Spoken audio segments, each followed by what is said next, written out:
Woe to those who make unjust laws, to those who issue oppressive decrees, to deprive the poor of their rights and withhold justice from the oppressed of my people, making widows their prey and robbing the fatherless. What will you do on the day of reckoning, when disaster comes from afar? To whom will you run for help? Where will you leave your riches? Nothing will remain but to cringe among the captives or fall among the slain. Yet for all this, his anger is not turned away, his hand is still upraised. Woe to the Assyrian, the rod of my anger, in whose hand is the club of my wrath. I send him against a godless nation.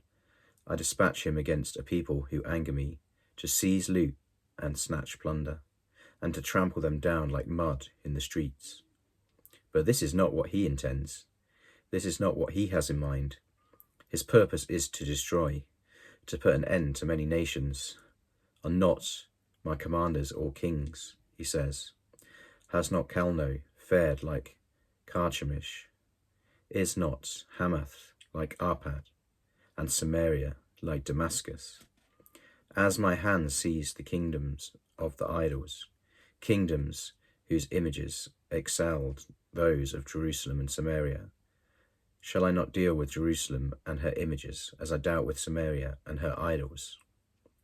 When the Lord has finished all his work against Mount Zion and Jerusalem, he will say, I will punish the king of Assyria for the wilful pride of his heart and the haughty look in his eyes. For he says, by the strength of my hand I have done this, and by my wisdom, because I have understanding. I removed the boundaries of the nations. I plundered their treasure like a mighty one. I subdued their kings. As one reached into a nest, so my hand reached for the wealth of the nations. As people gather abandoned eggs, so I gathered all the countries, not one flapping a wing or opening its mouth to chirp. Does the axe raise itself above the person who swings it, or the saw boast against the one who uses it? As if a rod were to wield the person who lifts it up, or a club brandish the one who is not wood. Therefore the Lord Almighty, will send a wasting disease upon his sturdy warriors. Under his pomp a fire will be kindled like a blazing flame.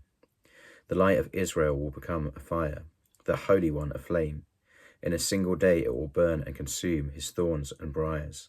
The splendour of his forests and fertile fields it will completely destroy, as when a sick person wastes away, and the remaining trees of his forest will be so few that a child could write them down. In that day, the remnant of Israel, the survivors of Jacob, will no longer rely on him who struck them down, but will truly rely on the Lord, the Holy One of Israel. A remnant will return. A remnant of Jacob will return to the mighty God. Though your people be like the sands by the sea, Israel, only a remnant will return. Destruction has been decreed, overwhelming and righteous. The Lord Almighty, will carry out the destruction decreed upon the whole land. Therefore, this is what the Lord Almighty says. My people who live in Zion, do not be afraid of the Assyrians, who beat you with a rod and lift up club against you, as Egypt did. Very soon my anger against you will end, and my wrath will be directed to their destruction. The Lord Almighty will lash them with a whip, as when he struck down Midian at the rock of Oreb. And he will raise his staff over the waters as he did in Egypt. In that day their burden will be lifted from your shoulders, their yoke from your neck. The yoke will be broken, because you have grown so fat. They entered Aiath. They passed through Migron. They stored supplies at Michmash.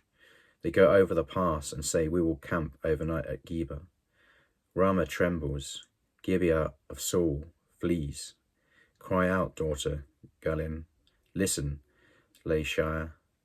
Poor Anthron. Madmenah is in flight. The people of Gebim take cover.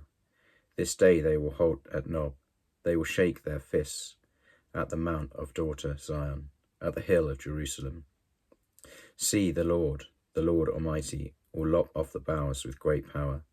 The lofty trees will be felled, the tall ones will be brought low.